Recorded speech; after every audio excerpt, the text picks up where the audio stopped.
Hello and welcome to the video. My name is Cam Vaselli, and long-time viewers of this channel may recognize this space. It's a bit of a different video to what I normally do, but I just wanted to have a very basically unscripted, candid chat about why me and my partner left London together. And I've just moved recently, like literally in the past couple of days. So I've not even moved stuff properly into my office yet, but I'm back up north now, living by the seaside rather than in a very cramped small apartment in London. So this is going to be a very open conversation about what it was like to live there, why we moved, how long we were there for, and I'm kind of coming at it from a position of I'm a freelance filmmaker, I'm a director, editor, cinematographer. I do a little bit of everything. So yeah, my partner Esther, she works in social media. This is kind of going to be my unscripted thoughts. So from a little bit all over the place, just is what it is. And this is kind of like, if you're interested in moving to London or a city, just maybe some things to keep in mind about that if you're in a similar position to me where you're kind of freelance. We moved to London late last year in September. Before that, we were living in the Netherlands, and we wanted to move to London for a long time. Well, I did anyway. So when I was younger,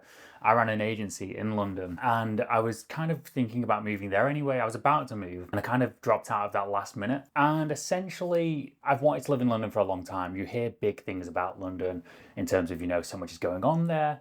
There's loads of people there. It's great for networking. So for me, I was like, okay, I want to live there at some point, but the timing kind of has to be right.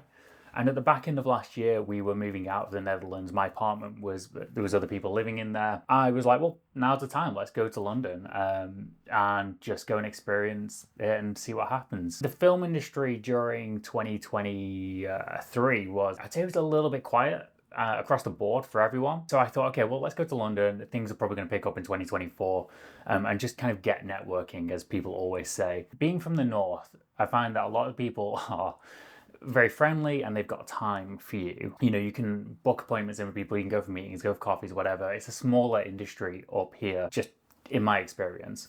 Again, a lot of what I'm saying is going to be very subjective and it may be different for you. You may have different experiences and that's okay. So for me, I was pretty happy and stuff, and with work and stuff, and projects come in. I don't typically have to look for work, fortunately. I have a very solid client base. I mean, I still have to pitch for projects, obviously. I went to London and I wanted to set up some meetings with certain people and things like that, and recommendations from people saying, go meet with this person. And I kind of just found that nobody really had time for meetings. And every so often when I'd message someone, I'd kind of get an email back like, great, come and watch my talk at this space next week. And I'd be like, that's fine, but I just wanted to go for a coffee, you know what I mean? And just chat like creatively. And that same goes for like friends, as people are generally very busy and people just generally don't have all that much money to spend on stuff. And if they do, they want to go drinking or go to the pub. And that's not really my kind of scene either. So that was my situation in terms of like networking. I didn't find it very useful or advantageous. And I did try, but there are lots of events going on where you can kind of go and meet people and stuff like that. It's one of them, I think, where it kind of comes down to your experience. Whereas in my mind, I've got a very good network already of people. It's just kind of getting the right projects together to use those people and get to work with those people. So for me, I didn't really get too much out of networking, but if you're younger, then you might get a lot more out of going to London and meeting new people if you don't already have an established network. But you've really got to push. You've got to do the work, like get on like Meetup and stuff like that and meet people.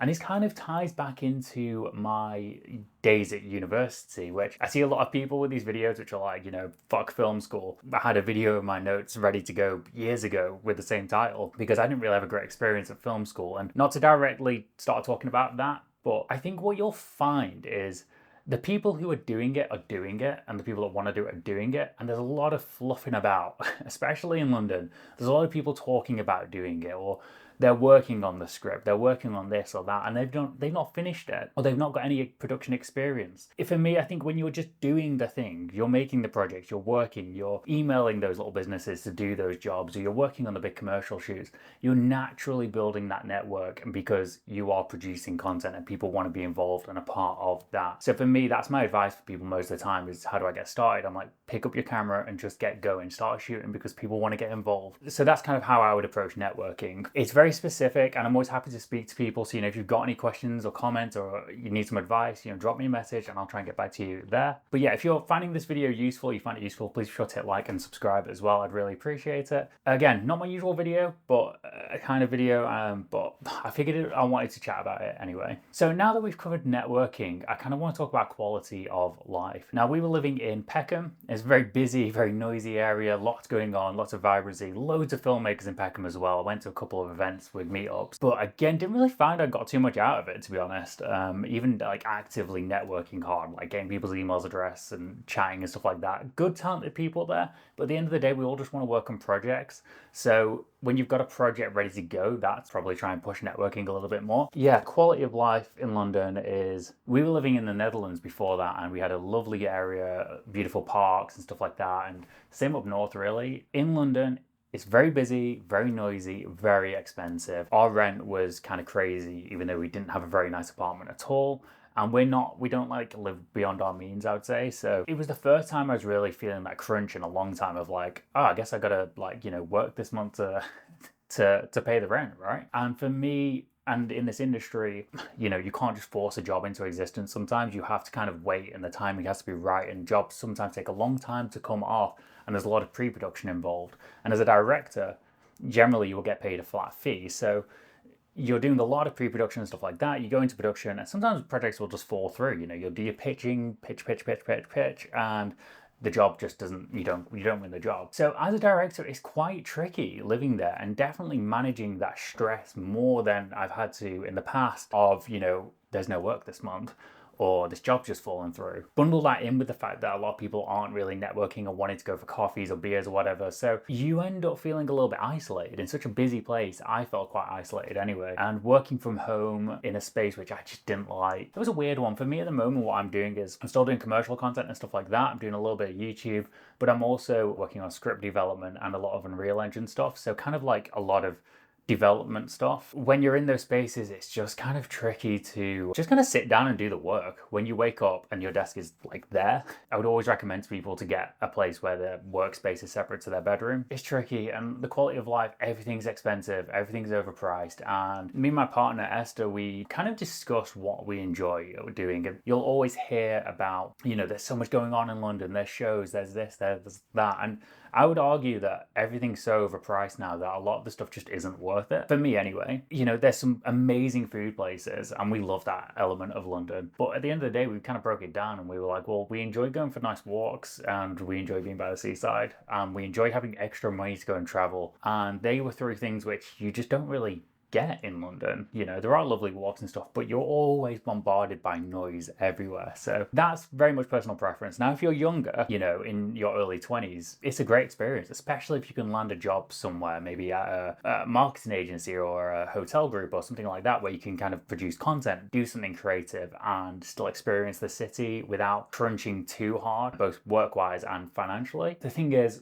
when you get a job at these agencies, and I know because my partner was looking at jobs at agencies to work in social media, they are not paying great money and they're expecting the world from you. Kind of a ridiculous situation we're getting ourselves into. And then you have the same thing as well as a freelancer. People are racing to the bottom to put the cheapest quote in because there isn't that much work around sometimes. So it is hard. It's hard. My advice is always to people, if you want to go freelance especially, you've got to have money in the bank to be able to live comfortably and not have to stress too much about getting that next job. Because at the end of the day, when you're forcing the creativity, if you're doing the job for the money, you're probably not going to be in it too much creatively. So it's really tough, and I know it's a very privileged position to be in, but I would advise people not to be in a city centre just trying to get ahead, because I don't think you can get ahead when you're living in a city. It's very difficult to do so, especially one as expensive as London. Definitely a lot more breathing room once you leave the city as well. So I think that kind of sums it up. Now, my partner Esther works in social media, so that's another element that if you guys would want to chat or hear about, I would like to do a video with her. So, leave a comment if you want to see that.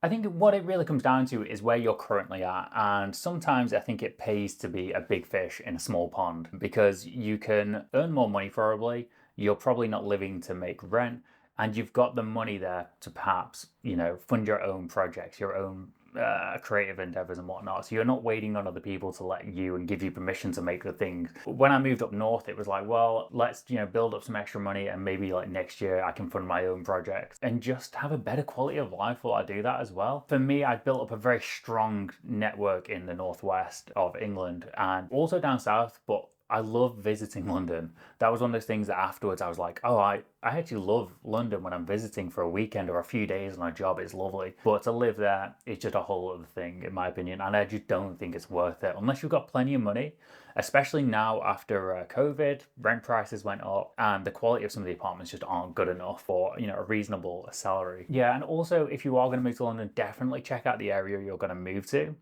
and do some research on that as well. Now, getting an apartment can be really hard in London. They go so quickly. In fact, the place that we were living in went within maybe 40 minutes of a viewing. So definitely do your research, be prepared, kind of good luck really.